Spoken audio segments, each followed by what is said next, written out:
नमस्कार, मैं रेणु रानी शर्मा, अध्यक्ष त्रिवेणी कला संगम जयपुर। यह आप सभी लोगों का इस चैनल में स्वागत करती हूँ।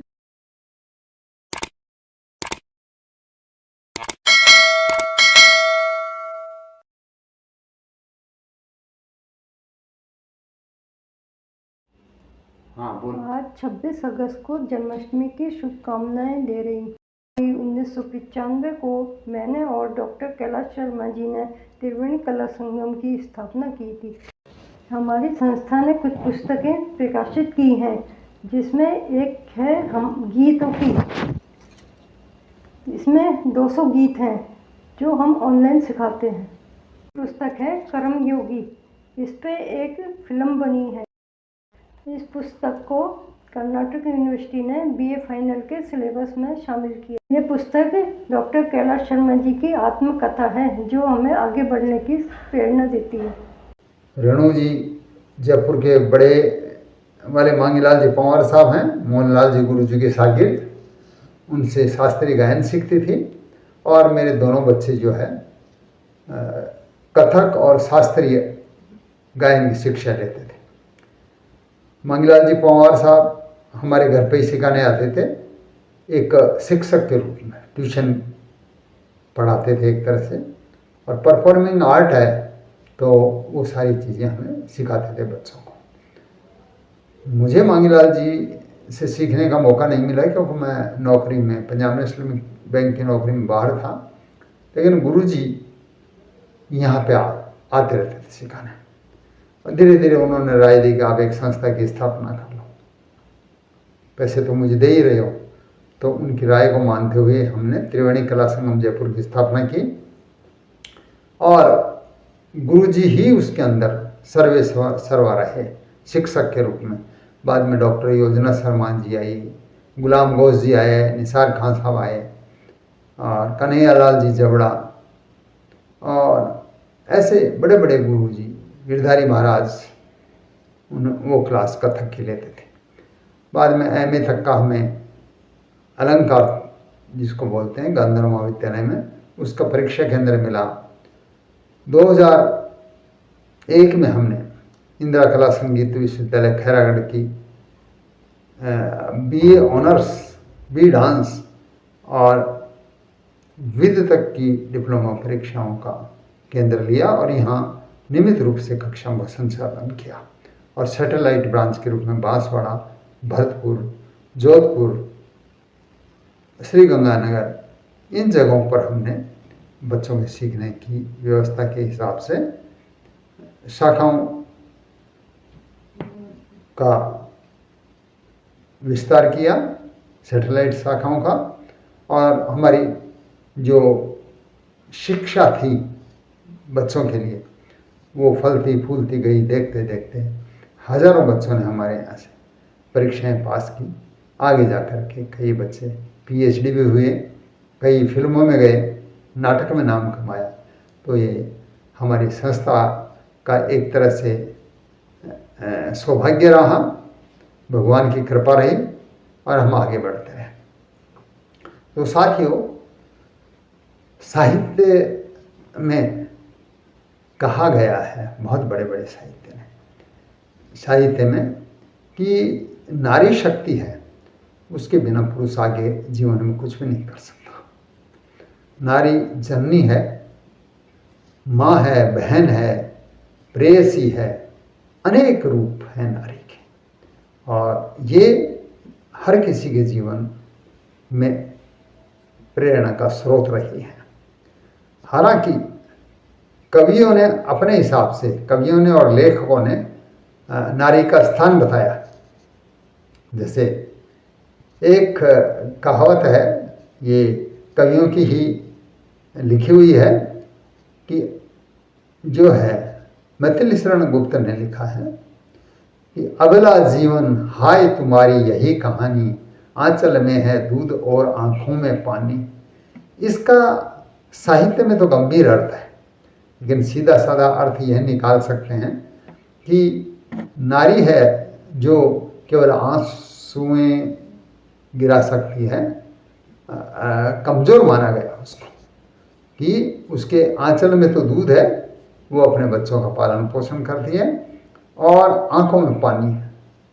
और बात भी सही है, भारतीय समाज में नारी पर जो है कई बंदिशें लगाई जाती हैं, बहुत सारे दायित्व उसको सौंपे गए हैं, अलग अलग रूपों में वो काम करती हैं।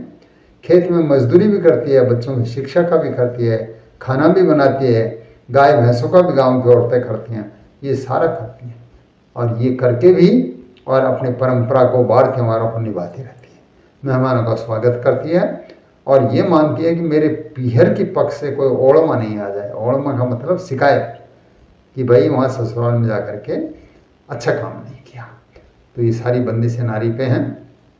लेकिन बहुत सारा ये है, साहित्य में ये लिखा गया है कि, और है भी प्रमाणिक है, कि चाहे वैदिक काल रहा हो, महाभारत काल रहा हो या रामायण काल रहा हो, नारी ने जो अपनी भूमिका अदा की है वो बड़ी सशक्त है, चाहे वो सकारात्मक रूप से हो या नकारात्मक रूप से। रामायण काल में कैकेयी और मंथरा का जो है प्रकरण, जो उनका व्यवहार है, उनके कार्य हैं, वो नकारात्मक प्रकार के हैं, लेकिन उनके दिमाग में जो आया उसको सशक्त होकर के उन्होंने अंजाम दिया।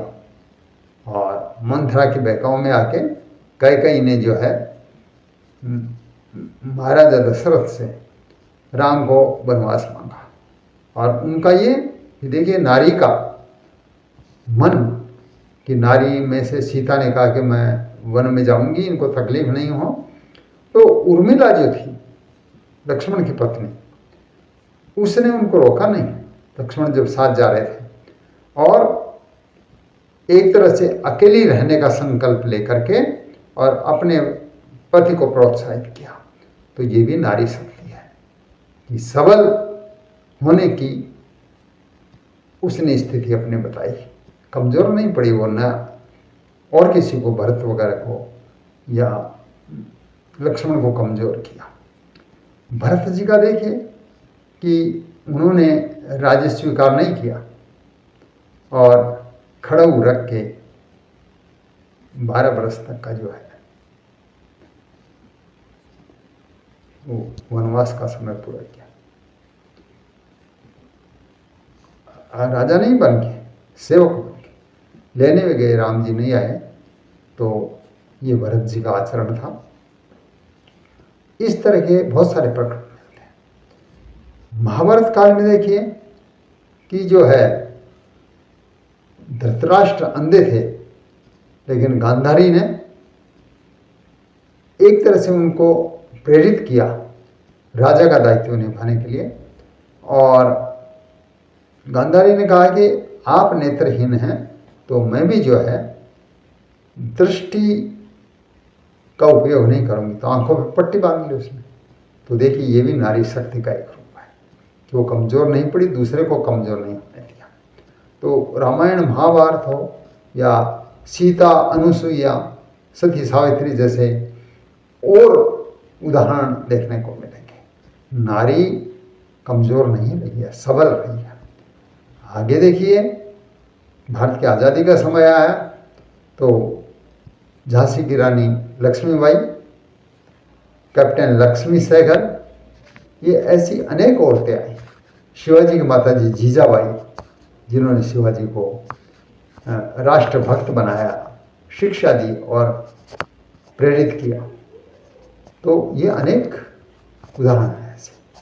तो रेणु जी का त्रिवेणी कला संगम जयपुर की स्थापना से लेकर के आगे संचालक के रूप में कार्य करने में बहुत बड़ा योगदान रहा है। इन्होंने अपने पारिवारिक दायित्वों के साथ साथ में संस्थागत दायित्वों का भी निर्वहन किया और संस्था की अध्यक्ष के रूप में अच्छा काम किया, पूरी टीम को जोड़े रखा एक परिवार की तरह। मैं बाहर रहता था तो रेणु जी ने ही सारा काम किया है एक तरह से इस संस्था को बढ़ाने का। और कोरोना काल में हमें जो है भगवान की कृपा से आशीर्वाद मिला और हम जो काम नियमित रूप से कक्षाओं में नहीं कर सके वो कोरोना काल में हमें आगे ऑनलाइन करने का मौका मिला, सीखने का मौका मिला। और आज हम त्रिवेणी कला संगम यूट्यूब चैनल से ऑनलाइन सिखा रहे हैं। हजारों बच्चों ने सफलता प्राप्त की है तीव्र गति से, केवल हिंदुस्तान से ही नहीं, जापान, लंदन और अमेरिका जैसी संस्थाओं से। और अर्चना जोगलेकर जैसी कथक नृत्य की गुरु, आशा जोगलेकर जी उनकी माताश्री, ये हमसे जुड़े रहे हैं, अभी भी लाइफ मेंबर हैं अर्चना जी। तो ये बड़ी बात है कि एक छोटी सी संस्था जीरो से उठी और आगे तक पहुँच गई। आज संस्था का खूब नाम है, अच्छा काम कर रहे हैं, पैसे का लालच नहीं है, निःशुल्क रूप से सिखा रहे हैं। तो साथियों, प्रकाशन का भी हमने किया, संस्था का प्रकाशन, जिससे कि साहित्य को गति मिले और साहित्य रस संगीत का अनन्य संबंध है। तो यहाँ से जो प्रकाशित पुस्तक हैं उनमें से मेरे गीत दिखाए गाँव है, कर्मयोगी पुस्तक जो थी महंत श्री गणेश दास जी की जीवनी, उस पर एक 2 साल पहले डॉक्यूमेंट्री फिल्म भी बनी है, धरोहर सियावर के महंत गणेश। जूनियर महमूद साहब ने उसमें अपने क्लिप दिए शुरू में, और भी कई सारे लोग जो महंत श्री से जुड़े हुए रहे हैं उनकी भी वीडियो क्लिप है उसके अंदर। बहुत बेहतर फिल्म है और रेणु जी का अध्यक्ष के नाते संदेश है जो बहुत महत्वपूर्ण है। हम सारे अगर उससे प्रेरणा ले तो नारी शक्ति का भी पता चलेगा और ये पता चलेगा कि नारी कमज़ोर नहीं है, उसके बिना पुरुष अधूरा है। तो साथियों, ये संस्था आपकी है और अब रेणु जी क्या कहती हैं, क्या सोचती हैं, कैसे कठिनाइयाँ सह करके उन्होंने इस संस्था का संचालन किया और आगे क्या करने वाले हैं, ये आपको बताएंगे। तो आशा करता हूँ कि ये हमारी पोस्ट आपको पसंद आएगी और हमें हमेशा की तरह ही आप सब्सक्राइब करके आगे बढ़ने के लिए प्रेरित करेंगे। धन्यवाद। आदरणीय महोदय, मैं और आगे संगीत को आगे बढ़ाने की मेरी बहुत इच्छा है। मैं सोचती हूँ हर साल यहाँ एक प्रोग्राम जरूर देने आऊँगी। आप लोगों की इस सेवा में मुझे बहुत अच्छा लगा। आपका धन्यवाद। गणपति दास ने हनुमत ने गावे छे, ध्यान देके सुनो जरा दास का सुनाऊं हाल। भरपूर कहिए धर्म को सके ना टाल, कहाँ कैसा काम किया सबको बताऊं हाल। नमस्कार, मैं रेणु रानी शर्मा, अध्यक्ष त्रिवेणी कला संगम जयपुर। मैं बताना चाहूँगी कि ये फिल्म गणेश दास जी की जीवनी पे बनी है। इस फिल्म को बनाने में बहुत से लोगों का सहयोग है, मैं उनको धन्यवाद देना चाहती हूँ। हमारी संस्था गणेश दास जी के अधूरे कामों को पूरा करने की कोशिश कर रही है। हमारी संस्था से जुड़े लोगों का बहुत बहुत धन्यवाद। जीवन का सत्य है कि यदि व्यक्ति जो है जो कुछ सोच लेता है, मन में ठान लेता है और उसके अनुरूप अपना परिश्रम करता है, रुकता नहीं है, तो वो आदमी ज़रूर सफल होता है। तो ऐसा ही जो त्रिवेणी कला संगम की संस्थापक हैं रेणु जी और कैलाश जी ने किया है, तो रेणु जी का इसमें ज़्यादा योगदान रहा है। पहले जैसे अभी जो पोस्ट हमने करी है उसमें बताया है। तो व्यक्ति को रुकना नहीं चाहिए, तभी जा कर के वो सफल हुआ। तो ये जो आपको चित्र बता रहे हैं वो ये बता रहे हैं कि कैसे जो है हम भगवान की पूजा करते हैं, अर्चना करते हैं और पुरानी पीढ़ी को याद करते हैं। और इसी तरह से जैसे शिवाजी महाराज थे, उनकी माता जी जीजाबाई ने उनको प्रशिक्षण दिया, उनका हौसला बढ़ाया और उन्होंने हिंदू साम्राज्य की स्थापना की। इसी तरह सावित्री फुले महाराष्ट्र की रही हैं, शिक्षाविद रही हैं, उन्होंने शिक्षा में बड़ी क्रांतिकारी काम किया है। तो महिलाओं ने जो बहुत काम किया है, महारानी पद्मिनी जी को ले लो, और या सीता, सावित्री, अनुसुईया, कैप्टन लक्ष्मी सहगल, ये ऐसी बहुत सी महिलाएं हैं।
किसी को चोरी चकारी का डर नहीं, लूट पाट का डर नहीं, चारों तरफ शांति ही शांति है। क्या बयान दे आई तेरी समझ में? हाँ, जरूर। क्या समझ में आई? आप जिस दिन यहाँ से चले जाएंगे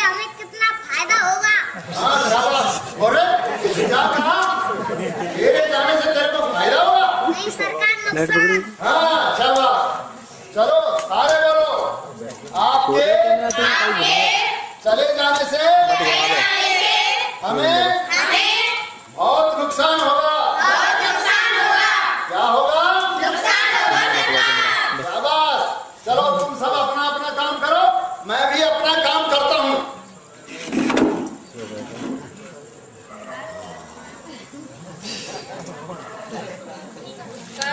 हिफाजत 24 घंटे, बात बात पर मारे डंडे, खा जाएंगे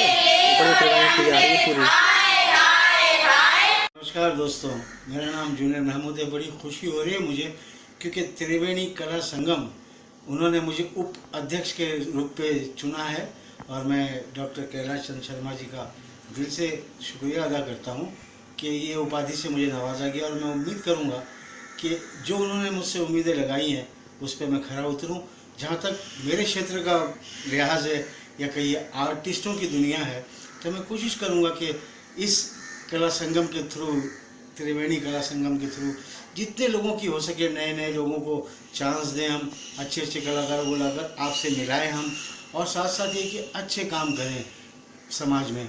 उसी तरह आप देखें, ये इतनी दूर है जयपुर में, मैं मुंबई में हूँ, उसके बावजूद भी ये जो हमारी संस्था है काम में लगी हुई है। ये जो आपदा आई हुई है इस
सलाम, नमस्कार, सत श्री अकाल दोस्तों। मैं हूँ जूनियर महमूद मुंबई से। मैं डॉक्टर कैलाश चंद्र शर्मा जी का भाई हूँ और हमारी फैमिली में एक बिटिया हुई है विहाना, जो कल 15 साल की होने, 3 साल की होने वाली 15 तारीख को। और मजे की बात है कि 15 को ही मेरा भी जन्मदिन है, यानी कि कल तो ये 3 साल की हो जाएंगी विहाना।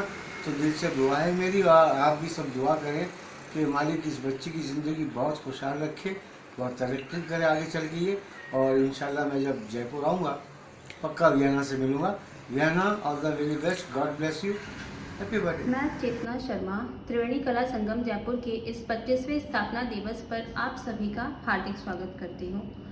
साहित्य, संगीत, नाटक और समस्त कलाओं की मौलिकता को बनाए रखते हुए इनकी चहुमुखी प्रगति के लिए इस क्षेत्र की जानी मानी एवं प्रयोगवादी संस्था त्रिवेणी कला संगम जयपुर की स्थापना 17 मई 1995 को श्रीमती रेणु रानी शर्मा एवं श्री कैलाश चंद्र शर्मा द्वारा की गई, जिसमें वर्ष 1995 से ही अखिल भारतीय गांधर्व महाविद्यालय मंडल मुंबई की संगीत परीक्षाओं का शुभारंभ किया गया, जिसके प्रथम विद्यार्थी काजल शर्मा एवं अभिषेक शर्मा जी रहे।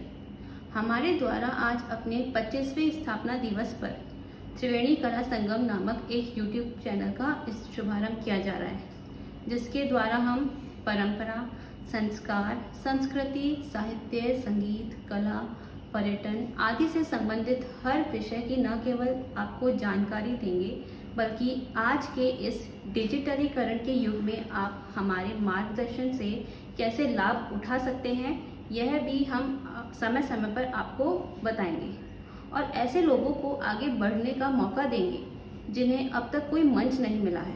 आपसे यह अनुरोध है कि आप इस चैनल को सब्सक्राइब करें, इसका लिंक अधिक से अधिक लोगों को आगे प्रेषित करें। मैं भी आपसे एक्टिंग सीख करके एक बहुत बड़ी आर्टिस्ट बनूंगी और आपका नाम रोशन करूंगी। आज मेरी छोटी बहन रिहाना का भी बर्थडे है, तो आप दोनों को बहुत बहुत बधाई हो। नमस्ते।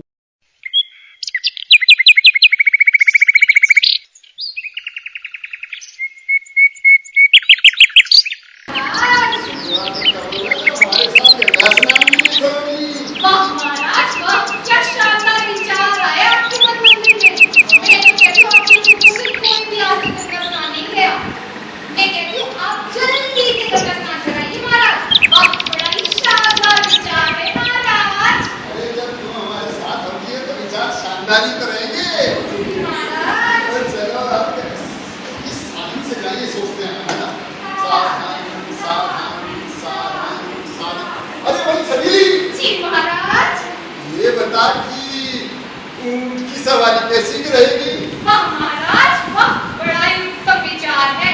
आप उस पर बैठे नहीं, यूं लंबे लंबे डग मारते हुए तुरंत गंगा जी पहुंच जाएंगे महाराज। बड़ा ही उत्तम विचार है महाराज। ये पसंद है क्या सवारी? नहीं महाराज, नहीं, मुझे तो ऊंट की सवारी बेहद पसंद है महाराज। अच्छा, तो चलो फिर ऊंट पर ही चलते हैं। सभी जी महाराज। जी महाराज। सुना है कि ऊंट की सवारी करने से पीठ में दर्द हो जाता है। जी महाराज, आपने बिल्कुल सत्य सुना। आप ऊंट पर बैठे नहीं, लेकिन आपकी कमर का दर्द शुरू हो जाएगा महाराज, और फिर मैं आपकी मालिश करती रहूंगी, करती रहूंगी। मालिश करने का समय आता तो बहाने बना लेते, कहाँ जाती है? हाँ, ये है, कल ये है। जी महाराज। तो फिर ये सवारी सही करिए क्या? रहने दीजिए महाराज, मैं तो कहती हूँ छोड़ दीजिए इसे, किसी और सवारी के बारे में विचार करिए महाराज। मेरी बात तो माननी पड़ेगी। महाराज। साधन साधन साधन साधन। अरे छबीली। जी महाराज। ये बता कि घोड़े की सवारी कैसी रहेगी? बहुत ही उत्तम सवारी रहेगी महाराज। और आपको पता है महाराणा प्रताप भी घोड़े में सवारी क्या करते थे? और फिर आप तो ठहरे राजा महाराजा, और घोड़े की सवारी में तो खूब शोभामान हो जाएंगे आप तो मेरे लिए मानिए और घोड़े की सवारी ही कीजिए महाराज। अरे हाँ, सुना कि जयचंद ने भी संयोग की बातों को कराया था, घोड़े पर ही बैठ के चले गए लोग। हमारा भी कुछ ऐसा ही होगा महाराज। ऐसा ही करेंगे। जी। इतिहास पुनरावृत्ति करेगा। जी महाराज। चलो घोड़े पर चलते हैं। अरे छबीली। जी महाराज। फिर आओ, कान पे बात करें, किसी से कहना मत। जी बिल्कुल। मुझे तो घोड़े पर बैठना आता ही नहीं है। हाय महाराज, आपको सत्य में ये बहुत सुनिए, राजा महाराजा हैं हम। क्या करेंगे? महाराज ऐसे करते इस घोड़े की सवारी का भी विचार छोड़ दीजिए, किसी और सवारी के बारे में विचार करते हैं महाराज। आप भी सोचिए, मैं भी सोचूं। चल, साधन साधन साधन। महाराज, छबीली बोल। मेरे मन में एक विचार आया है, बहुत ही उत्तम सवारी रहेगी महाराज। तेरे मन के विचार तो हमेशा ही अच्छे रहते हैं। महाराज, आप वीर हैं, हाँ है। पराक्रमी हैं, अरे हाँ है। शूरवीर भी हैं। हाँ है, लेकिन तू सवारी की बता। महाराज, मेरे ख्याल से शेर की सवारी कैसी रहेगी महाराज? शेर? हाँ महाराज। तुम भी चलोगे हमारे साथ? ना महाराज, मुझे घर का कुछ कार्य है, मैं वहाँ जाऊंगी। आप जैसे शूरवीरों को ही शेर की सवारी शोभा देगी महाराज। आप ही हो आइए। अरे बहानेबाज, चलिए आज घर का काम था यार, जब शेर पे जाना है जब। महाराज, आप मेरे राजा महाराजा, आप ही कराइए, मुझे बख्श दीजिए महाराज। अरे भाई, अंगड़ाई ले रहे हो और पता नहीं बता रहे। क्या पता? किसको पता? कैसा पता? अरे यार, ये पता पूछने के लिए ही तो ये आसत सिर पे लिए मैंने। भाई, मिठन हलवाई कहाँ है? मिठन हलवाई? हाँ? क्यों, क्या करोगे? मुझे क्या? हाँ तो चला गया गंगा स्नान को, और लगता वही रह जाएगा मंदिर बनाकर। अरे यार, मेरा मतलब है उससे मुझे क्या? मंदिर बना कर रहे, मस्जिद बना कर या गिरजाघर बना कर ले क्या लेना। मेरा मतलब है मिठन हलवाई की दुकान कहाँ है? क्या करोगे? मुझे क्या बता देता हूँ। चल बता। अच्छा तो सुनो। हाँ यहाँ से 1 फलांग आगे जाना, चला गया। वहाँ से 20 गज दाएं और चला गया। क्या चला गया? चला गया अभी गया नहीं, आ गया बोल दो।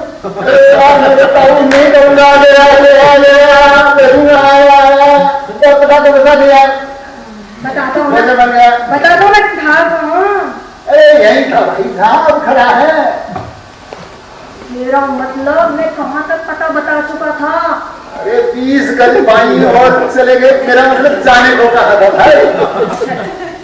वहाँ से 20 गज दाएं और चला जाऊंगा। फिर 1 फलांग पीछे। अच्छा आ जाऊंगा, जाता हूँ। ये तो मेरे से भी चालाक निकला, मेरा सामान ले जाना है। मुझे इसे रोकना चाहिए। ए भैया। हाँ भैया। भाई तुमने जब बताया था आगे जाना, बाएं जाना, दाएं जाना, पीछे आना, उस हिसाब से तो मैं वापस तुम्हारे पास ही आ गया। 100 तो है। अरे 100 का मतलब मिठन हलवाई की दुकान पर तुम्हें पहुंचा ही नहीं। पहुंच जाओगे। कैसे पहुंचूंगा भाई? मेरे पीछे पीछे आओ। तुम्हारे पीछे क्यों? अबे मैं ही उसका नौकर हूँ, बदलू। तेरा तो आदमी बात। क्या कह रहा था? लेकिन मैं भी कलाकार हूँ बेटा। हाँ मैं यूँ कह रहा चल बुढ़िया चलना तो है ही।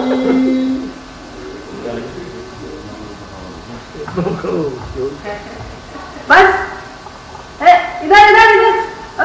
अबे भूंगा यार क्या? अबे संभाल के गणेश जी के मंदिर से लाया हूँ खरीद के।